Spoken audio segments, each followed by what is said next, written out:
There's something so satisfying about layering texture, and this one is just beautiful. If you love die cutting, today's project is all about soft texture, rich colors, and effortless layering. I'm combining papers from your Paper Insider with the Feathered Beauty die by Altenew to create something bold yet still elegant and refined. Hello, crafty friends. I'm Revati, and welcome to my crafty space. Let's get started. Well, this is the Feathered Beauty layering die by Altenew, and it is such a stunning piece. It creates a beautiful detailed bird in flight with layered feathers that add so much depth and movement. I love that it also includes those delicate florals so you can build a complete scene or let it shine as your bold focal point. And even though it looks intricate, Altenew's layering system makes it super easy to put together. This includes the keyhole mechanisms where you can align all the pieces depending on the size and the shape of the keyhole. Everything is numbered and layered, so definitely it looks complicated, but once you have all the pieces in place, these things are very easy to layer. You can see that each of these pieces are numbered and has a specific keyhole, so aligning becomes a lot more easy. To bring this beautiful bird to life, I leaned into my love for bright pinks, purples, and yellows. Such a vibrant and joyful color combination. For my layers, I'm using a mix of gorgeous textures. I have the Dahlia color wheel cardstock, some light pink non shed glitter cardstock, beeswax yellow for the warmth, and beautiful violet metallic cardstock that adds rich luxe shine. For my background, I'm using a unique element, a soft tissue paper, which adds the most delicate texture without overpowering the design. Now, this is just a sneak peek of the papers that I'll be using. I will be walking you through each one of these as we build the layers so you can see exactly how everything comes together. All of these papers are from the Your Paper Insider box number 14, except for the green cardstock that I'll be using to create my leaves. That one is from a previous box, I believe, box number 13 or 12. Well, I went ahead and die cut all of these layers of the birds using these papers. And well, for the solid layers, which is the pink and the yellow, and even the green, we will be adding a bit of ink blending to create depth and dimension. Of course, you could absolutely die cut the entire bird from white cardstock and bring in color using your favorite inks, but that would give you a completely different but equally beautiful look. To save some time, I have already die cut all the layers using the different colored cardstocks. The packaging actually shows this bird in a gorgeous shade of blue, which I definitely want to try in a future project. But for today, I'm sticking with something bright, bold, and vibrant with these beautiful pinks, purples, and yellows. Now, I could have simply layered all of these pieces together and called it done, but I really wanted to bring this bird to life. So instead, I decided to slow things down and add a little bit of extra detail to each of the layers with some ink blending. I set all the pieces aside and bought in my ultra sticky mat by Altenew. This has become such an essential tool for me, especially when I'm working with these tiny, delicate die cut pieces. It holds everything in place so I can really focus on the blending without worrying about anything shifting or moving around. I started with these leaves, and this is where things begin to feel a little magical. Whenever I'm working on foliage, I most instinctively reach for my favorite color combination, which is pine and field positively saturated inks by Simon Stamp. There's just something about these two shades of colors when they come together. They create the most natural depth, which is something that I absolutely love. Now, even if I'm working with plain white cardstock, I know I can rely on this combination to build that beautiful rich color from scratch. I would use the lighter field to ink blend all over the white panel, followed by pine for the shading. It's one of those little go to tricks that I come back to again and again, and it never fails me. Now, before I start adding color to my feathers, I wanted to show you something really thoughtful about this die set. Each of these feathers is actually numbered, and the keyhole design is slightly different on every single piece, which makes layering them so much more easier and completely stress free. It is one of these little details that really makes a difference when you're putting things together, especially when there are so many tiny little pieces.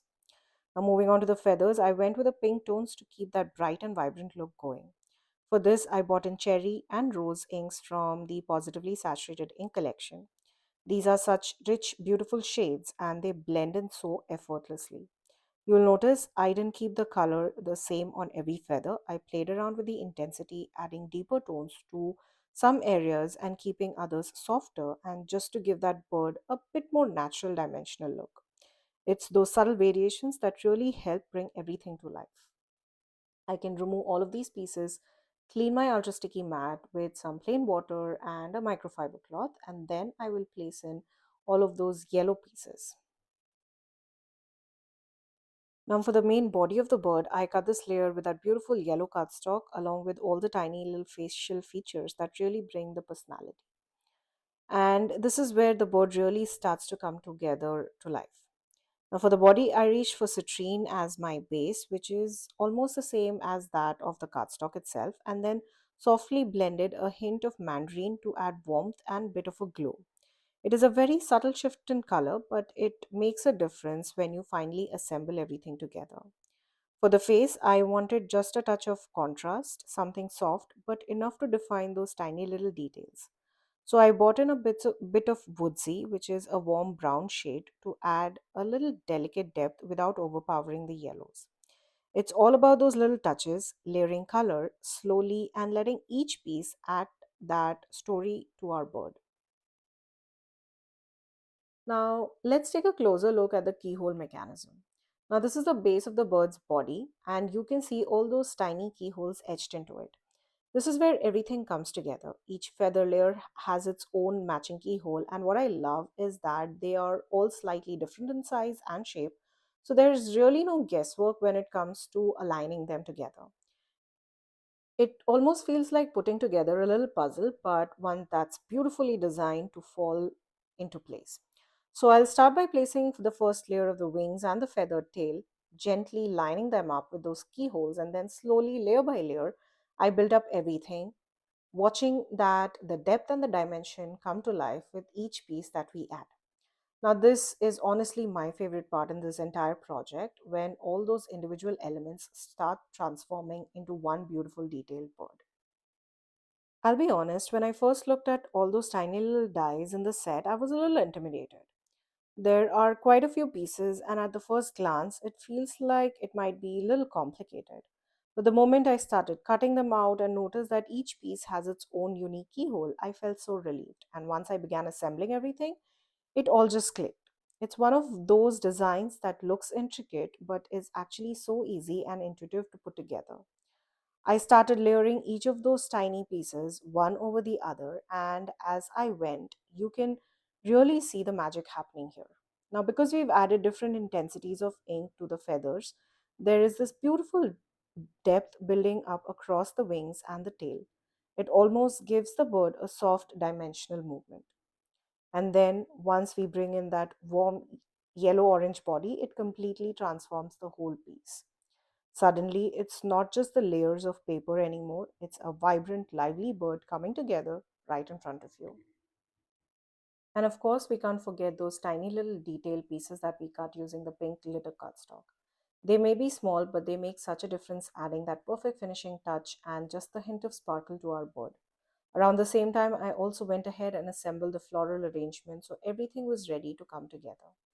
Now it was time to move on to our background, and I'll be honest, this was a tough choice. You already know how much I love the Thai Unru papers by Your Paper Insider. They're so rich and full of character.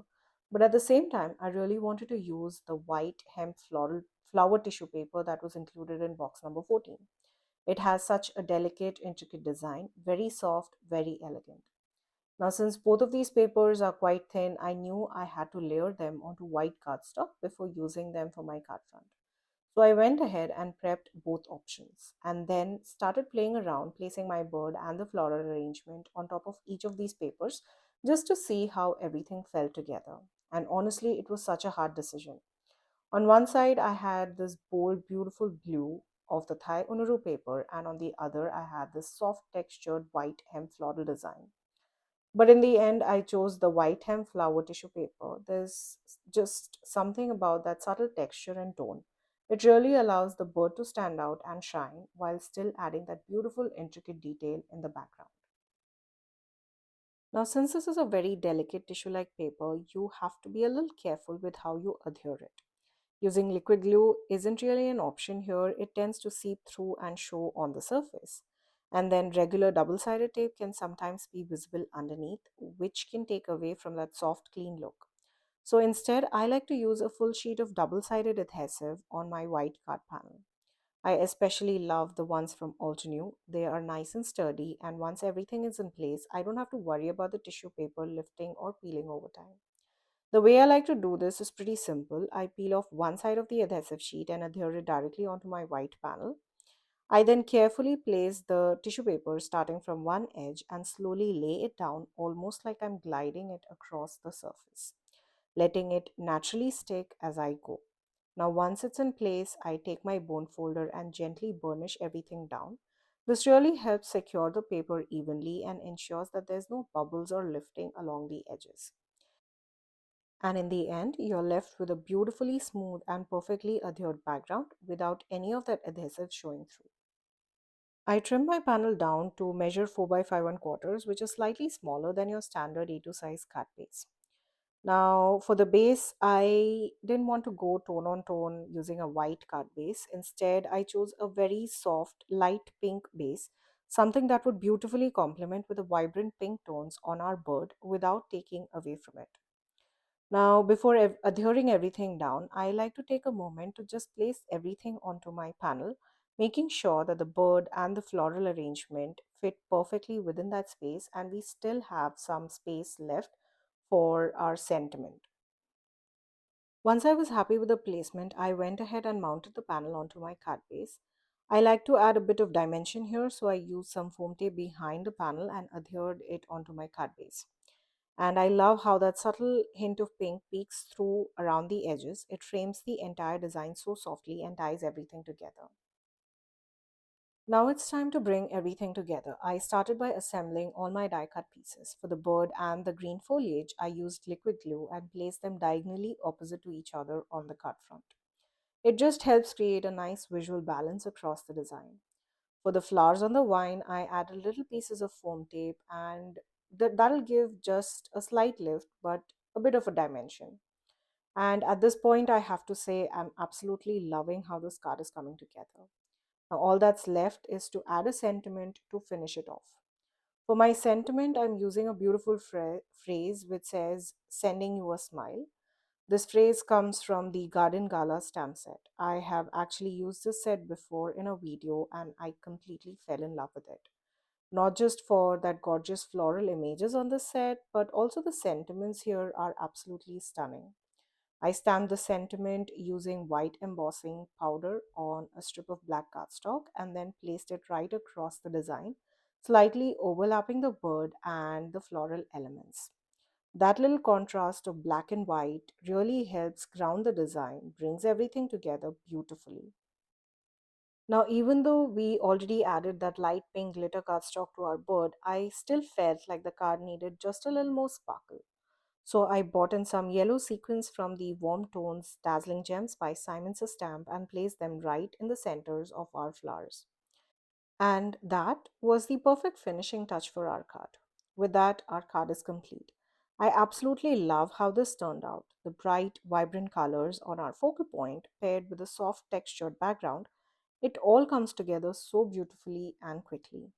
The texture is quite subtle, so it doesn't fully show up here on camera, but in real life, it adds such an elegant and delicate detail to our entire card. It really makes the whole design feel extra special.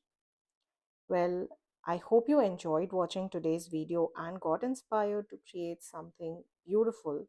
And don't forget that this little die is super easy to assemble and everything came together so beautifully. I'll be sure to link all the supplies that I used to create this card in the description down below. Please note that all of those links are affiliate links, which means that if you shop using one of my links, I'll get a small commission at no cost to you guys. Thank you again for joining me today. Until next time, stay safe.